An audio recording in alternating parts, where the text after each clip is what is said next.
c'est Suelen, Graine de Magie, heureuse de vous retrouver dans cette nouvelle vidéo. J'espère que vous allez bien, que vous avez la patate. On va aller voir ce qui se passe pour 2024. Je sais pas pour vous, mais moi je suis super curieuse d'aller découvrir par signe l'énergie qui va se dégager de cette année 2024. Alors j'espère qu'elle sera bien meilleure que les 3 dernières années, parce que c'est vrai que, bon, c'est pas folichon tout ça, mais en même temps, il nous faut des trucs comme ça pour avancer. Ok.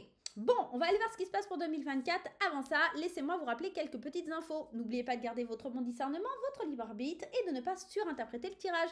Il n'y a pas l'intérêt de le faire. En tout cas, à mon sens, vous faites comme vous voulez. Vous êtes maître de votre destin et personne n'a à vous dire ce que vous avez à faire. On est juste là, nous, médiums, cartomanciens ou peu importe notre statut, on est juste là pour vous mettre sur le bon chemin et vous dire les choses. Maintenant, c'est à vous de faire votre bonhomme de chemin. Voilà. Les amis, ceci étant dit, je vais vous donner quelques petites informations. Notamment, je ne suis plus sur Facebook. Alors, vous allez voir la page active jusqu'au 31, mais après, elle sera fermée. Parce que j'ai eu quelques petits soucis, notamment des menaces de mort, et puis voilà, tout un groupe d'individus qui venaient faire leur publicité. Ça m'a un petit peu gonflé, disons-le. Donc, Facebook, ça devient un petit peu compliqué à gérer. J'ai d'autres choses à faire que de gérer ce genre de situation. Donc, j'ai décidé de me concentrer uniquement sur Instagram et sur YouTube et mon site internet. Ce qui est déjà un gros panel à traiter. Donc, voilà. Hein, bon. Du coup, si vous voulez avoir les infos me concernant pour les dates où je serai en séance de dédicace, pour les dates où je serai sur les marchés nocturnes, sur les marchés de Noël, etc., vous allez sur mon site internet, vous vous inscrivez sur la newsletter et vous pourrez voir tous les événements qui arrivent sur les newsletters. Vous pouvez me suivre aussi sur Instagram, je les afficherai, je les indiquerai et ça sera avec grand plaisir que je vous y retrouverai à ces événements pour vous dédicacer votre jeu. D'autre part, donc les consultations resteront ouvertes et il y aura peut-être aussi des nouveautés au niveau des consultations. Donc soyez comme ça en train de guetter parce qu'il y aura peut-être des nouveautés. Je mettrai en place sur 2024 et aussi sur 2024. Je suis toute excitée parce qu'il y a un nouveau bébé qui sort, un nouvel oracle. Donc j'attends le prototype qui devrait arriver au mois de décembre, début janvier, pour pouvoir retravailler quelques images, retravailler quelques petites choses dessus. Je suis trop pressée de vous le montrer, il est juste trop canon. Alors, seule petite information que je vous donne, les couleurs, ça sera du doré et noir. Voilà.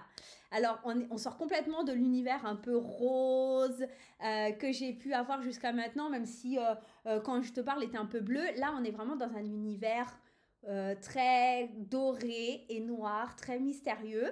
Il est tout choupinou, il est trop bon, j'ai trop hâte. Et puis, bah, j'espère qu'il vous plaira, d'accord? Donc, tout ça, ça va sortir janvier-février. Le temps que je les modifie, que le lancement de la production soit fait, puisqu'ils ne pourront pas la lancer au mois de décembre, hein, vous imaginez bien, ils ont beaucoup de travail. Et puis, bah, normalement, ils devraient sortir ouais, janvier, février, un truc comme ça. Voilà. Donc, si vous voulez faire un cadeau à la Saint-Valentin, hein, c'est au top. Je dis ça pour les messieurs qui regardent ou les petites dames qui cherchent un cadeau de Saint-Valentin. Je disais, ah, tiens, je devrais bien à mon homme. Va sur le site de Suelen, Graine de Magie, un nouvel oracle. On sait jamais. Bon les amis, enfin bref, je vous raconte ma vie, mais c'est pas le but. On va aller voir ce qui se passe pour 2024. Je viens tout de suite, là, on va voir par signe. On va voir ce qui se passe.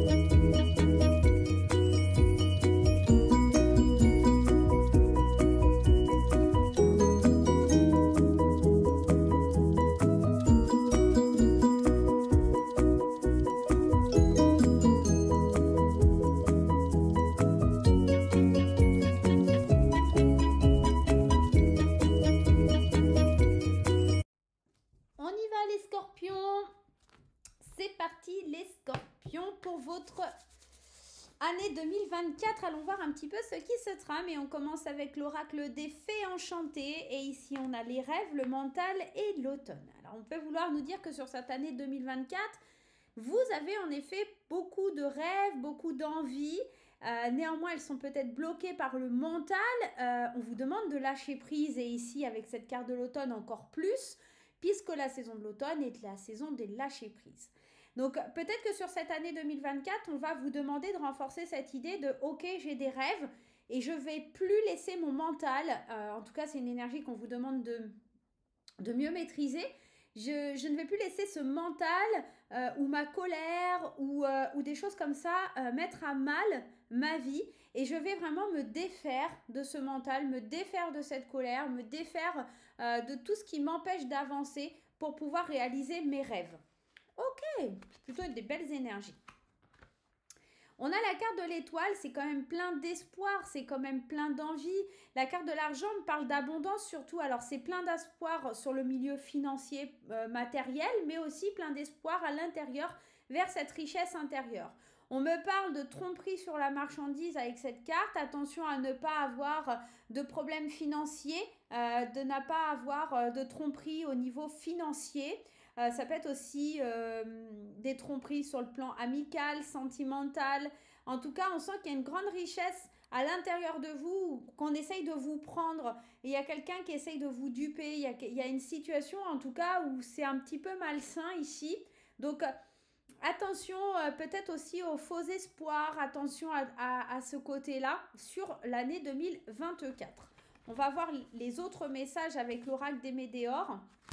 On pourra développer, hein, vous inquiétez pas, tout au long de l'année, on développera sur chaque mois un petit peu les énergies. Hein. Ici, on est vraiment en train de faire un petit résumé. Encore une fois, cette énergie de lâcher prise, hein, elle est vraiment là. Vous avez la tête dans le bocal et c'est compliqué de faire confiance. C'est compliqué parce qu'il y a beaucoup de jalousie, de méchanceté autour de vous. Ici, on le voit avec ce mauvais œil et cette jalousie. C'est pour ça aussi que vous vous mettez dans votre bulle et que vous avez du mal à lâcher prise. C'est peut-être aussi votre mental qui vous joue beaucoup de tours et qui vous empêche d'aller dans l'amour durable, dans l'amour inconditionnel. C'est un peu quelque chose que vous enfermez dans un bocal, hein, comme ici, et que vous ne laissez pas l'extérieur atteindre, enfin, vous ne vous laissez pas atteindre par l'extérieur. Il y a quelque chose comme ça vous empêche de lâcher prise. Vous avez peur du mal qu'on peut vous faire ou par le passé qu'on a pu vous faire subir, vous ne voulez pas revivre la même douleur. On est un petit peu dans cette énergie. On va regarder un petit peu ce qui se passe mois par mois, et c'est aussi des énergies qu'on utilisera dans les vidéos que l'on mettra en place tout au long de l'année. Allez, janvier, février, mars, avril, mai, juin, juillet, août, septembre, octobre, novembre et décembre. Et on va recouvrir avec l'oracle des miroirs. Janvier, février, mars, avril, mai, juin, juillet, août, septembre, octobre, novembre et décembre. Ok, on est parti. Les scorpions, on va aller regarder un petit peu ces énergies, de quoi elles parlent sur le mois de janvier. L'as de coupe et les rêves. On sent qu'il y a l'envie d'ouvrir un sentiment profond, l'envie d'ouvrir vers ses rêves. Encore une fois, il y a cette notion des rêves. Hein. On les avait ici. On a envie de se laisser porter, alors si vous êtes célibataire, d'une nouvelle idylle, hein, de ressentir des sentiments profonds, d'aller vers de la nouveauté au niveau de l'amour, de rêver de belles choses et pas de faire des cauchemars.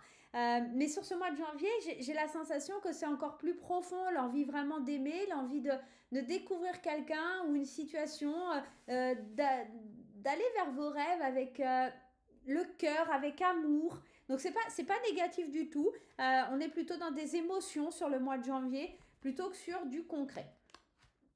Au mois de février, c'est un peu moins sympa. Le 9 de bâton, le 9 d'épée, pardon, on vous demande de... C'est les pensées accablantes. Le 9 d'épée, c'est un peu cette idée, comment dire ça, comme si tes pensées, elles étaient toujours dans l'inquiétude, elles étaient toujours dans cette idée un petit peu, le mental, hein, tu vois, c'est un peu cette idée du mental. T'arrives pas à lâcher prise. Mais là, il y a un changement qui s'amorce sur cette énergie-là, où on n'arrive pas à lâcher prise, où on est toujours dans l'inquiétude, dans le stress, dans l'angoisse. On a l'impression que tout le monde autour veut nous faire du mal, etc. On a un changement. Bon ou mauvais, on le découvrira sur le mois de février quand on fera le tirage, mais en tout cas, le mental est très très présent là pour les scorpions. Au mois de mars, ici, on a le roi de Pentacle. Alors, le roi de Pentacle, c'est celui qui fait preuve de bon sens, c'est aussi celui qui est compétent, c'est celui qui sait faire fructifier l'argent et ça provoque forcément des jalousies. Au mois de mars, vous signerez peut-être un contrat ou des choses comme ça qui seront intéressantes. Vous agissez en tant que leader, que ce soit au niveau du travail, personnellement. Et ici, on sent que ça déclenche la foudre par rapport à quelqu'un ou une situation. Attention, on avait un argent, tromperie du prix. Attention à ne pas vous faire escroquer aussi sur un contrat. Faites preuve de bon sens, ça vous avertit aussi. Au mois de mars, attention au contrat que vous pourriez signer. Alors, je parle de contrat, mais ça peut être un engagement, un jugement, un contrat de travail, ça peut être un papier chez le notaire vis-à-vis d'une administration, d'une assurance, par rapport à la banque, par rapport à un prêt. Attention à tout ce que vous signez. Faites preuve de bon sens. Regardez bien les petites lignes. Choisissez bien vraiment le fait de regarder partout parce qu'il pourrait y avoir de la trahison, de la jalousie ou qu'on essaye un petit peu de vous duper. Au mois d'avril, on a un contrat justement qui tombe et une certaine nostalgie qui vient avec ce contrat. Ça peut être dû, lié à quelque chose, par exemple, vous signez quelque chose chez le notaire via un décès. On peut être aussi dans cette énergie-là et ça vous plonge un peu dans la nostalgie. Ça peut être la signature d'un divorce, l'officialisation d'un divorce ou de quelque chose comme ça aussi. Bah, ça y est, tout prend fin. C'est la fin d'une situation, la fin de quelque chose et ça peut... voilà, on est dans la fin de quelque chose, hein, que ce soit professionnel ou peu importe, dans la fin de quelque chose qui vous met un petit coup au moral et qui... alors, c'est pas un coup au moral, c'est juste de se dire, ça y est, c'est terminé. Et ça vous fait quelque chose à l'intérieur. Au mois de mai, on a la clairvoyance et la lune. On met le doigt sur des choses qu'on ne pouvait pas voir. La lune, en fait, elle a cette capacité...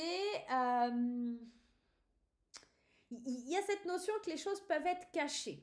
Mais aussi, dans le tarot, on va dire ça comme ça, il y a ce côté illusion, ce côté angoisse, ce côté émotionnel. Et j'ai l'impression, moi, avec cette carte ici de la clairvoyance à côté, qu'on a pu vous cacher des choses et qu'au mois de mai, on met le doigt dessus. On voit clair. Ah, c'est ça qui était caché. Et c'est peut-être ça la tromperie. C'est on vous fait signer quelque chose. Je vous ai dit, attention, méfiez-vous, mars-avril. Et après, vous allez découvrir ce qu'il en était réellement. Il y a vraiment cette idée-là, attention à ce qu'on peut vous faire signer, hein, d'accord? Vraiment. Au mois de juin, le 7 d'épée. Alors, le 7 d'épée, on est quand même beaucoup dans l'angoisse, hein, on est quand même dans le mental, là, les scorpions. Le 7 d'épée, on est dans une énergie d'intérêt personnel, de malhonnêteté, de ruse. Donc attention au projet, attention à ne pas vous laisser duper. Attention, tromperie sur la marchandise, il y a de la dérobade, il y a de la malhonnêteté là-dedans, hein. Donc attention, s'il y a des projets qui sont en cours, s'il y a des choses qui doivent être sortir de terre, attention à ce qu'on n'essaye pas de vous, encore une fois, de vous faire du mal, d'être rusé et de venir vous prendre ce que vous avez, d'accord? Donc c'est peut-être aussi une fuite de votre part. De votre mental en vous disant bah non ce projet pourrait voir le jour mais j'ai un peu peur, j'ai du mal à m'imaginer qu'on puisse faire des choses bien parce qu'on me jalouse, parce que j'arrive pas à lâcher prise. Ça peut être aussi ce côté-là, mais j'ai plus l'impression et la sensation que ça vient de l'extérieur. Au mois de juillet, plus de tranquillité, le soleil, vous retrouvez un petit peu de la patate parce que peut-être c'est la période où vous allez partir en vacances. C'est une période un petit peu plus libre, c'est une période de tranquillité, de reconnexion à soi. Le mois de juillet est plutôt très favorable pour vous, là, les scorpions, donc profitez-en pour faire un temps de pause, pour vous rééquilibrer, pour vous aligner. On a besoin de cette énergie, on a besoin de cette motivation parce que c'est vrai que depuis le début d'année, il y a plein de choses un petit peu confuses et sur le mois de juillet, on voit un peu plus de lumière. Au mois d'août, ici, on a l'instabilité qui revient avec cet as de bâton qui nous parle encore d'une vision créative, d'un nouveau départ, de quelque chose de nouveau. Ça fait 2 fois qu'on a un as.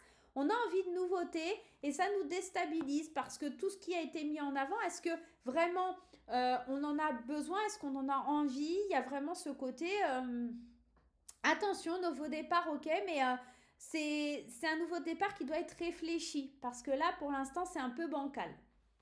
Au mois de septembre, on a plutôt une belle énergie, la carte des examens, donc il y a une réussite quelque part, soit à une formation, soit un examen médical, un examen tout court, hein, tout simplement, une formation, quelque chose que vous avez réussi. Et le 9 de coupe, lui, parle de satisfaction, de désir matériel réalisé. Donc effectivement, sur le mois d'août, on était un peu instable dans ses idées, mais il y a peut-être quelque chose sur le mois de septembre que vous mettez en place ou dont vous êtes satisfait. Il y a une réussite, en tout cas, sur quelque chose que vous arrivez à mettre en place ou que vous arrivez à faire. Peut-être, et je pense fortement à ça peut être un examen scolaire, ça peut être vraiment une formation, un contrat que vous avez réussi à mener à bien. Ça peut être des choses comme ça. D'accord? Octobre, on a ici le 3 de bâton, ok, et puis la réunion. Alors moi j'ai l'impression que vous allez mettre en avant ce que vous désirez, ce que vous voulez montrer de vous au monde. Vous partez à la conquête, à l'exploration un peu d'un nouveau milieu et vous l'exprimez lors d'un rendez-vous important, peut-être d'une réunion de famille, peut-être par rapport à votre banquier, à un notaire, que sais-je, devant une administration, peut-être au travail. On a envie de mettre des choses en place, on a réussi quelque chose et maintenant on veut que ce soit concret et on veut l'initier dans le mouvement, d'accord? On est un peu moins, on le sent sur cette fin d'année, un peu moins pris par le mental, on est plus dans le lâcher prise. Ok, on s'est un peu fait, un peu duper, un peu avoir, et du coup le mental avait pris un peu ce dessus là sur le début d'année, mais on sent que sur la fin d'année, ça s'estompe un petit peu. Sur le mois de novembre, vous vous séparez de quelque chose qu'on vous a transmis. Alors, soit on se sépare de quelque chose qu'on nous a transmis, mais ça peut être aussi on se sépare des anciennes habitudes pour aller vers quelque chose, vers une situation, vers quelqu'un de plus sacré, quelqu'un qui va nous transmettre quelque chose aussi, et on va pouvoir se séparer, mettre fin à quelque chose. Ça pourrait être aussi l'union du sacré avec la séparation, ça pourrait être aussi que vous décidiez de mettre un divorce en place. On peut être dans ça, hein. Vous avez examiné la situation, vous êtes satisfait, vous comprenez que c'est comme ça que ça doit se faire, vous décidez de divorcer, vous amorcez une réunion de famille. On peut être aussi dans ça, concrètement. Moi, ce que j'ai comme sensation, parce que les hiérophantes aussi, c'est la tradition. C'est quelque chose qu'on rompt par rapport à ses habitudes, à sa spiritualité, à ses traditions. Et ça peut être un mariage, on peut être là dans une demande de divorce ou quelque chose comme ça qui aboutit. Si vous attendiez justement cet aboutissement, on peut être dans ça. Novembre 2024, on peut être sur l'aboutissement d'un divorce. J'ai la sensation aussi qu'on pourrait, avec cette carte du hiérophante, se séparer d'un mouvement de sa vie. On le voyait ici avec la carte de l'automne, il y avait quelque chose qui était relâché, lâché prise. On était vraiment dans quelque chose qu'on devait mettre derrière nous, qu'on devait laisser derrière nous pour avancer avec peut-être plus de spiritualité, avec peut-être plus d'engagement, il y a quelque chose de sacré dans le hiérophante. J'arrive pas à vous l'exprimer comme ça, mais comme si on adoptait d'autres valeurs. Voilà, c'est ça que je voulais, qui devait sortir. Oui, c'est cette idée d'adopter d'autres valeurs, une autre façon de faire, une autre vision de la vie. On se débarrasse un petit peu de ce mental qui était lourd, comme un fardeau, un poids lourd sur les épaules, quoi. Il y a quelque chose comme ça pour les scorpions. Et en fin décembre, et c'est marrant parce que cette carte de l'hérédité, elle est très souvent sortie sur le mois de décembre et pour beaucoup de signes, on va enfin célébrer quelque chose pour le long terme. Moi, j'ai l'impression que ce 4 de bâton, il vient un petit peu vous motiver, vous dire oui, c'est la bonne voie. Tu comprends qu'il faut te séparer du mental, qu'il faut te séparer d'une situation, d'une personne, peu importe, mais il faut retrouver cette joie de vivre, ce partage, cet engagement que tu avais envers la vie, envers les proches. Et on sent que tout au long de cette année, il y a des phases un petit peu comme ça, moon, soleil, enfin lune, soleil. On a des phases d'ombre, des phases de lumière. On comprend qu'il faut évoluer d'une façon différente. Et on sent ce début d'année un peu compliqué, un peu difficile, un peu chahuté parce que on est dans un conflit intérieur, on est entouré de personnes ou de situations qui sont pas très francs du collier. On sent qu'il y a de la tromperie, on sent qu'il y a de la malveillance. Et à partir du moment où on met la lumière dessus et qu'on comprend et qu'on voit les choses, tout commence à s'estomper. Et même si ce nouveau départ, il est un petit peu instable et un petit peu compliqué à mettre en place, on est assez satisfait parce qu'on comprend les choses et que tout doucement, on va vers quelque chose de plus profond, plus joyeux, plus libérateur, si j'ose dire, pour le scorpion. Et vraiment, on va pouvoir mettre ce qu'on avait décidé de mettre en action au début d'année, d'aller vers ses rêves, d'aller vers ce mouvement d'amour, cette idée de sentiment profond, ce qu'on ressent au fond de soi, pour pouvoir le libérer. Et vraiment, ça va se dissiper plutôt à partir du mois de septembre. C'est vrai que jusqu'à septembre, on sent cette énergie un peu nostalgique, un peu difficile. On essaie de mettre des choses en place, mais on nous met des bâtons dans les roues.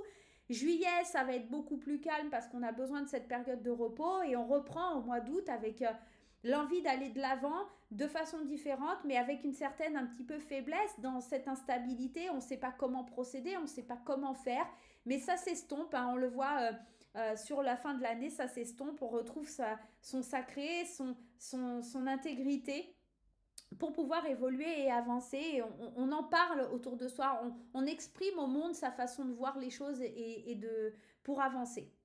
Voilà les scorpions, je vous souhaite une très belle année 2024. N'hésitez pas à interagir en commentaire, à me dire ce que vous en pensez, à revenir chaque mois aussi pour voir un petit peu l'évolution. Et puis de toute façon, je vous dis, on se servira de ces caractéristiques-là pour amorcer les tirages sur l'année 2024. Je vais d'ailleurs procéder, je pense, la semaine prochaine au tirage pour janvier 2024. On reviendra donc sur les rêves et cette envie d'amour, cette envie d'avancer, d'évoluer, et on verra un petit peu ce qu'il en est. Je vous souhaite plein de belles choses les scorpions. N'hésitez pas, les commentaires, les petits pouces en l'air, ça fait toujours plaisir. Abonnez-vous si vous avez aimé ma vidéo. On se retrouve très vite pour de nouvelles aventures.